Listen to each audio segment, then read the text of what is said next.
Another really big win against UNO, fourth straight win. Just kind of back up and talk about that a little bit, and then of course looking forward to this week.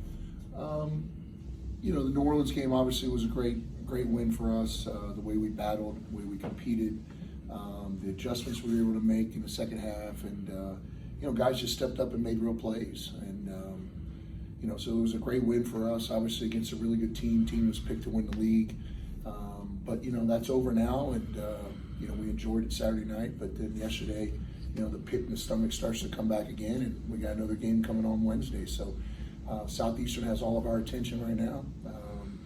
They present a lot of challenges, especially how much pressure they apply to the ball. They really try to turn you over. In the games they've won, they've averaged, causing 24 turnovers in those games. So we have to do a really good job on our press break. We have to balance the floor.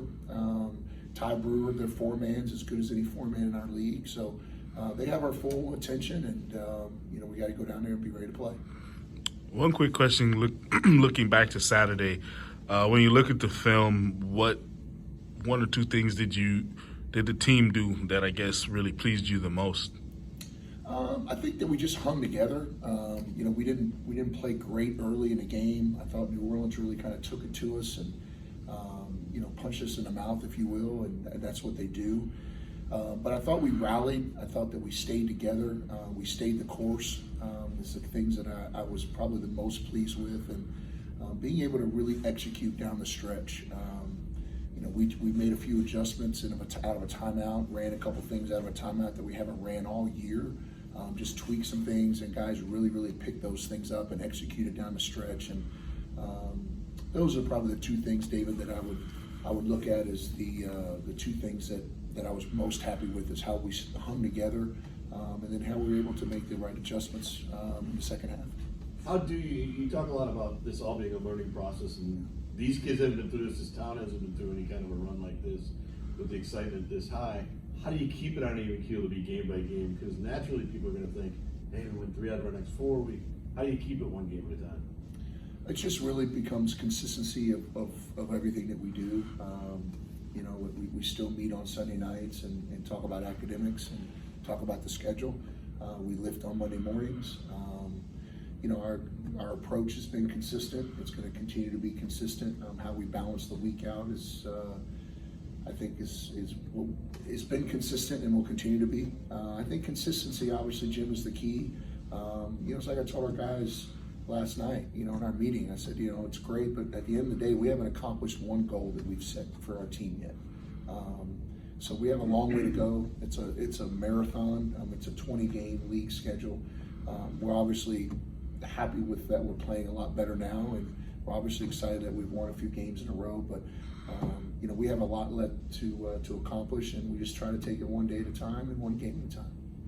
Coach, how big is it that Miles Hutchinson is now appears to be your point guard, and when he got playing time, your winning streak really started? Yeah, I think Miles has done a great job. I think that one thing we've done over the last couple of weeks is we've taken care of the ball. Now, obviously, we're going to get really tested at Southeastern with this, but I think we've been able to really take care of the basketball. We've gotten AJ a little bit more off the ball, which allows him to score. But if you looked at the New Orleans game, the last 6-7 minutes, he played the point primarily and initiated all the offense. So I just think that Miles brings a stable guy that manages the game. He's a great on-ball defender. He really understands what we're doing, and it's one of those things that over the course of time, he just forces you to play him. And I've said it before. My hat's off to him. He's a phenomenal kid. He's all about the right stuff. He's an everyday guy, and our team, I think, has really rallied around him. But we're going to need everyone. At the end of the day, everyone on our team has and will help us win a game. I thought Leandre came in and gave us really good minutes, scored a floater at the end of the first half. And, I think that, there's games against Abilene where Jeremy Harrell came in and gave us huge minutes. So Sam Baker's been really consistent off the bench for us and is a big part of our team. So it's a collective unit. We have to continue to stay together, make winning plays, and just try to be consistent in our daily approach. right now you have 3 players averaging at least 15 points a game, and they're all different types of players, different types of scorers. Just how nice is that to know that, maybe a team may try to take Drew out of the game, that might open something else up, or try to double team Sham, that opens something else. Just how nice is that to have kind of that variety? It's been great. We've talked about it all year since we got this team together, is that, we have a lot of weapons, and whatever the defense does, they're wrong. That's kind of our mentality, is take what they give us. And our guys are willing facilitators. They're willing passers with each other, and understand that one night it's going to be this guy's night, and one night it might be this person's night. And the number one objective is to win the game. And that's easy said, but a lot of teams, there's a lot of times that different agendas come into play. And I think this team, for the most part up to this point, has kept the outside influences and outside agendas out of the locker room and off our team.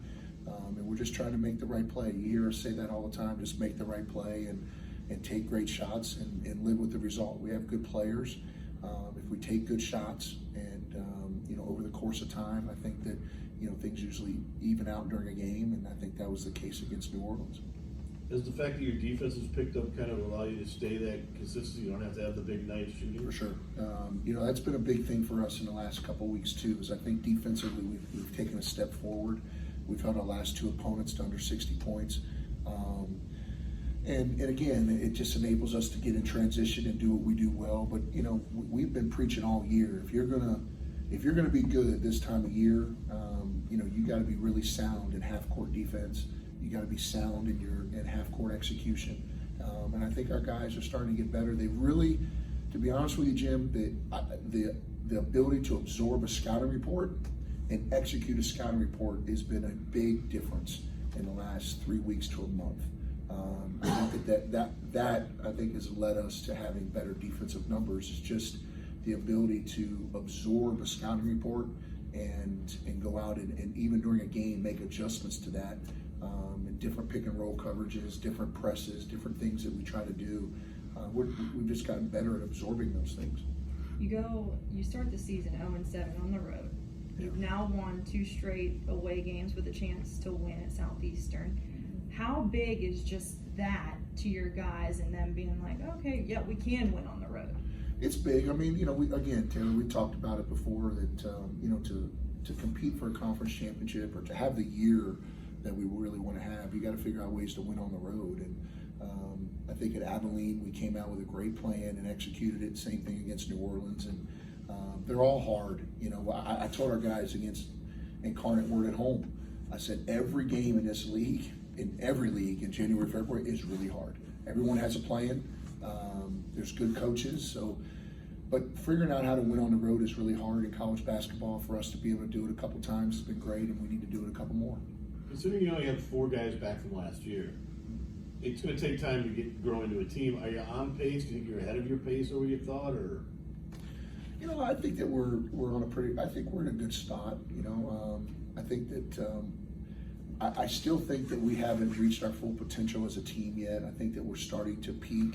I think we're starting to play better. I think we're getting more confident in what we do. Again, it goes back to being able to make adjustments. The game of basketball comes down to being able to make adjustments during the game and out of timeouts and out of halftime. And our kids are starting to really absorb those things. And that's probably the biggest growth I've seen. We spend a lot of time, we're still in the weight room a couple times a week. I think Jimmy Buttoning has really helped us with that, with just being able to be physically ready game days. And but it comes back to just trying to be consistent in our approach, consistent in practice. We've had good practices. Our energy level has been good. Our attitudes have been good, and just trying to keep the train on the track.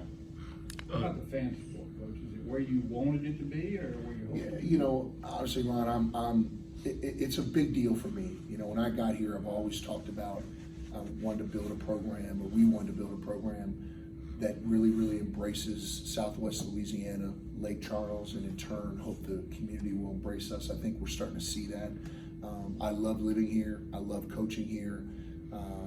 We're committed to really building a program for the long term. So it is exciting. It's exciting to see what I believe we can become. To lead the league in attendance, to be third in the state in year 2, I think is a big deal for us. Now, obviously, I want to get a sellout in here this year. I want to be able to put every fanny in every seat if we can this year. It's a big goal of mine. But we're going to continue to embrace this community. We're going to be out in the community because we love it. Our kids do a great job on campus and in the community as well. I said in one press conference, way back when, that this team really bleeds blue and gold. They're excited to be here. They're excited about what we're able to build and how that we're trying to rebrand this program, and for this team to kind of put their stamp on the program is something we talk about a lot. Sham gets, I believe I saw you got Southland Conference Player of the Week again. I think that's his 3rd or 4th. I can't remember, but can you talk about just how much he's grown, not even from last year, but just maybe from the start of this season until right now? Wow, I could talk about Shamarcus for a long time. The thing that gets overlooked by, he's obviously a very good player, but he's even a better human being. He's an unbelievable teammate. He's a yes sir, no sir kid. He's going to have a very, very long, prosperous career, not only in basketball but in life. But it's really neat as a coach to see the maturation of a young man. When he came in here, he was about 180 pounds and wringing wet, looked like Bambi running around. And now he's confident. He's playing with a presence that I always knew he could. I'm excited for him, but again, I don't think he's reached his potential either. I'm on his butt every day, and our coaches are on him every day. But he takes coaching. He wants to be coached. He wants to get better. He's a phenomenal teammate, phenomenal guy, and he's playing really well right now. And obviously, that's good for us. You talk a lot about building the program and that. The fact that you are now 3rd in attendance and the attendance is going up, you want to bring better teams in here, you said. How much does that kind of give you some at least talking points to going out and saying? Ammunition, maybe? I don't want to say ammunition, just talking points of getting conversations started before. I think that, we have to, sit back and take a 360-degree view of the program, from hopefully at the end of the year where we're at and how we can continue to move it forward. I think that with this facility, our season ticket holders, I think that the ability to bring people in here and bring a couple really good mid-majors or even some people in state to come in here, I think is something we should really, really look at instead of spending like this year all of November on the road for money games. I think because of our attendance and the Platinum Club and people like that, I think that they deserve to have really good teams that come in here. And I think, again, it just helps marketing and brand the program. And we have an unbelievable city. We have an unbelievable facility. We're a great fan base. I'd love to, pull back the curtain and let more people see what we have to offer here. Yes. All right, Coach. Appreciate